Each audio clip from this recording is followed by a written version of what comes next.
I try to have as few rules as possible to give myself as much latitude to live my life. Experts are not more disciplined than you. They've just found more ways to win. I think the more, at least for me, the more I've tried to create space between how I feel and what I do, the more consistent my outcomes have been. And that's why I think that most things are actually significantly easier than people think they are. They just don't know how to try hard. Because the harder that you try, the easier it gets. And so it's like, if you can just learn to love what trying hard feels like, then all of a sudden it becomes unreasonable that you can't win. Just fucking go to bed on time. And so if you want the action for this, you set your alarm for when you go to bed, not for when you wake up. If you set your alarm for when you go to bed, you will always be able to wake up naturally at whatever time you wake up. And it's very difficult to oversleep when you go to bed at 9 because you can get 8 hours of sleep and still be up by 5. If I have sadness, great, what do I not know? Okay, now I have to go figure that out. Great, I have something to do. And so that I think these are like mental models around using emotions to fuel behaviors that you want. There's a stimulus and there's a response. What happens in the box inside of your head does not matter. If you respond a certain way, you have learned. And if you continue to see the same stimulus and you don't respond the way you want to, you have not learned. So you need to learn. He was like, the only thing that you can do is win so big that all of them constantly compare themselves to you, and then you'll forget they exist. And that's when he said, success is the only revenge. He's like, it's not the best revenge. He's like, it's the only one. There's no other revenge. Because everything else is petty. Everything else does show that you were thinking about these people all day long, which means they win by default. It's like living for the future version of yourself and letting that person be your ultimate judge and no one else's voice. And I think that obviously it takes practice. We're social creatures. We learn how to behave from other people and their judgment of our behavior when we're kids, and then we have to unlearn it as we're adults because we find out that the people who are giving us feedback actually have no idea what they're doing. Scientific study, anyone can do this. You can decrease your iPhone usage by simply going to grayscale. Like across age groups, if you switch your colors on your screen to grayscale, you will use it 30% less than you normally would. It's like great, for most people, that's like an hour plus a day. Like even the idea that people are like, I'm afraid of failing, no one's afraid of failing. People are afraid of other people's judgment about their failure. If you could fail in private and no one would know, like when you play video games and you lose the level, you're not embarrassed. They're actually defining the word differently. And so whatever that thing is that you actually enjoy doing, where you lose track of time when you're in it, even if it's challenging, but usually it is challenging, right? Like it's not easy because then it's boring, right? Which is also why the uncertainty thing is so key, right? To not knowing if it's gonna work or not. You are gonna work though, either way.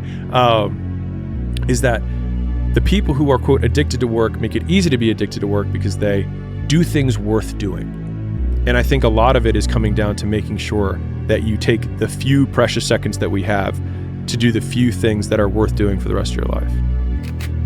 And so you can do those things and you can drink and do drugs and watch porn. If you still do the shit, that's all that matters. Now, those things might make it more difficult, but I always came from the perspective of like, I want to do the formula and then live my life how I want to live. And if that means that sometimes I drink more and sometimes I drink less, or sometimes I work out more and sometimes I work out less, sometimes I eat dessert, sometimes I eat really small desserts, that's fine. And so it's just like, what are the actual things that matter? And if you look at, and I know you have a lot of wealthy friends, like the way people work, the routines that they have are so varied, which to me means that they don't matter. For me, I was more miserable trying to make everyone else happy than I am now with everyone else unhappy with me. And so I think like from the social group that I had before I quit my job, if we're going all the way like ground zero to today, I talked to no one from that time in my life compared to today. And I was absolutely miserable and unhappy and unfulfilled. And I would say that the majority of those people probably don't like me today because I changed. I didn't do what I was supposed to do. He thinks he's so fancy now, et cetera, et cetera. And I think I'm just okay with that. Sadness is a perceived lack of options. It's why it feels like hopelessness, because you don't know what to do. You don't know what options are available. You see none, which is why it feels like there's no way out. Anxiety is many options but no priorities, which is why you feel scattered but you can't decide. They feel very different, but fundamentally, those are the difference in the conditions that make people feel like they're anxious or they feel like they're sad. And so when we're working through what you were just talking about with, okay, I want to be gym guy and I also want to be work guy. We have many options, but a lack of priorities. And so we have anxiety over the fact that we're not making progress on any of them because we have not been able to say, this comes first. And so if we think about what priority means, it means prior. It comes before everything else. And what I think a lot of people have a hard time doing is being okay with saying no. When you have the friends who are telling you, must be nice, or you think you're better than us, or, so we can't drink anymore. That's when you can be like, yeah. Then what? Well, then we wouldn't be friends. You're not going to be friends with them eventually anyways, I promise you. Anyone who says that you're not going to be friends with. If you want to ultimately become the person you want to become, they're only going to reject you harder and harder until eventually you have nothing to share about. And the only thing that you'll talk about is the past, which, by the way, one of the great leading indicators of, at least in my opinion, of a great way to know when to cut a friend is when they only talk about your past. And so punking the game, and it's one of those really uncomfortable things the first time you do it, but then you get more and more comfortable with it because they're like, I would never live your life. And you're like, I know. I'd say one of the strongest mental frames that has gotten me through my hardest times is thinking this will be the story that I will one day tell. And that means the harder it is, the bigger the dragon, the more epic the story, and by consequence, the more epic the hero. And if you think about the difference between winners and losers, winners define themselves by what they made happen, and losers define themselves by what happened to them. And the difficult part of the lonely chapter is that the Rocky cutscene lasts 90 seconds in the movie and lasts 5 years in reality.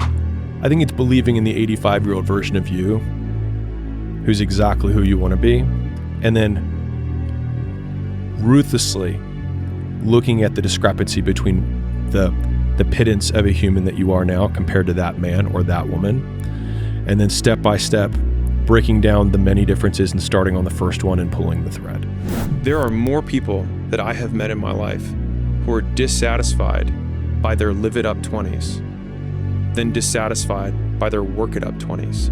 Because most of the time in your 20s, you have no idea what you want. But knowing what you need to do to work and move ahead is fairly straightforward. And so you can take the known and make progress on the one that you have high confidence that you can make progress on. And then along the way, gain perspective on what are the things that are actually important to you in your life. And you may find out often that there are far fewer of those things than you really originally thought, because what you thought live them up in your 20s was actually your mom and your two homies who are both mediocre, and you don't care about their opinion now when you're 30 anyways. But what a waste of a life it would have been to, quote, live up your mom's dream or your friend's dreams to then only get to your 30s and realize you didn't live it up and you also didn't work it up. And now you have neither. The lack of certainty is what actually makes it worth it. And so here's my point. Let's consider the alternative, which is that you are on the path and you are guaranteed to know that you're going to get the outcome. All of the mystery is gone. There is no excitement, which is why they said, in the the ancient Greeks would say that the gods always envied the mortals because their life was so ephemeral. They had so much chance that could happen to them, right? Where the gods always knew that they weren't going to die and it was completely guaranteed. And so what we do is we basically have this wish that if it actually came true, we would hate it even more than our current circumstance. If you knew that you were going to succeed, it wouldn't be worth doing to begin with. The fact that you are uncertain when you start is what makes it worthwhile. And the fallacy of being in the pursuit is the worry or the concern that it won't amount to anything, because who you are becoming is the thing that you are amounting to in real time every day. The path of personal development is befriending uncertainty. And so I obviously sit from the entrepreneurial perspective, but almost all decisions that you make in the beginning, you have incomplete data and you have to make decisions anyways. And so it's growing comfortable with taking your best bad guess and being directionally correct rather than searching for a perfect answer, because a perfect answer assumes perfect information, which you can only have after you begin. And so in some ways, making a decision is the perfect answer so that you can get the information feedback to then improve the quality of the decision later. And I think that one loop is what a lot of people miss out on, is they obsess for years sometimes on the perfect pick, the perfect business, the perfect job, the perfect mate. when most of the times beginning each step illuminates the next step, which means the information, the feedback that you get from walking gives you more about where to walk than trying to sit at the beginning in the darkness and pick a direction. If you think back to college when you were a freshman, you think, wow, this is so hard or whatever. And then by the time you're a senior, you're like, man, these kids are so soft. And so we remember things as harder than they were. But I also think that there is a thread of reality, which is that the younger generation is softer. And I think we are softer than the generation above us. When I think about the guys who were storming Normandy, and I think about the people who would be attempting to do that now, as a class, I think that we are softer. And so the thing is that if you can barely decide to take any action at all and peel your eyes away from your phone for just a moment, it's so much easier to beat everyone else because most people are overweight, they're distracted, they're poor, they have so few skills because it has never been easier to start a business, to make money, to get in shape. It's just also never been easier to do nothing.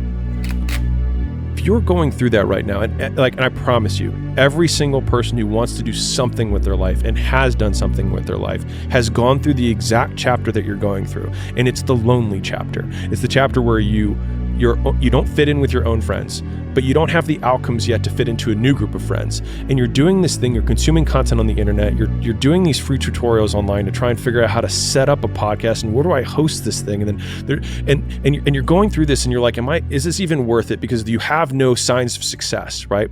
But if there's anything that you can take away from what we're saying right now is that the sign of success is the hate that you get along the way. And what you can't do is bend the knee to their hate and fit back into the conformity because it's comfortable and it's warm. Because like in the Matrix, when Trinity opens the door, when Neo's about to go take the red pill and he wants to get out of the car, she says, Neo, you've been down that road and you know exactly where it leads. And I know that's not where you want to be. And then he closes the door. Like right now, this moment that you're going through is Trinity opening the door and being like, you could go back, but then you'd have to remember exactly what the reason was that you decided not to go out to begin with, just because you listen to this podcast and you consume this content, you're like, I can fucking do more than this.